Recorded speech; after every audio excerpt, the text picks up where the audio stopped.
আসসালামু আলাইকুম। আজকে শুক্রবার বাইরেলাম জুম্মার নামাজ পড়তে, তো সবাইকে জুম্মা মোবারক। আর আজকের 27 ডে নামাজ পড়তে পায়ে হেঁটে আসতে হয়, আর আমাদের জুম্মা মসজিদটা একটু দূরে, এই জন্য আসতে একটু লেট হয়, আর জায়গা না পাওয়ায় বাইরে জুতার পাশেই বসতে হয়। যাই হোক, আলহামদুলিল্লাহ নামাজ শেষ করে বন্ধুদের জন্য অপেক্ষা করি এবং সবাইকে নিয়ে বাসায় ফিরি।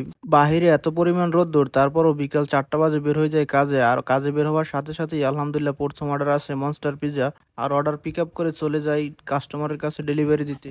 অনেকেই বলতে পারেন আপনি পিৎজার নামটা ভুল বলতে আছেন। এখান থেকে প্রায় সবসময় বড় পিৎজার অর্ডার আসে, এই জন্য আমরা যারা ডেলিভারি দেই তারা বলি এটাকে মনস্টার পিৎজা।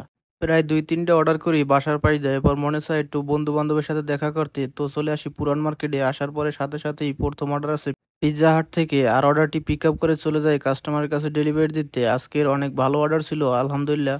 আর আজকের ইনকাম আমার 105 রিয়াল। আর এখন পর্যন্ত আমি আমার স্বপ্ন পূরণের জন্য কোনো টাকাই জমা করতে পারি না, কারণ এখন পর্যন্ত আমার অ্যাকাউন্ট এখনো মাইনাসে। কারণ আমার দুইটা সিম কোম্পানি থেকে বিল আসছিল প্রায় 2000 রিয়ালের মতো।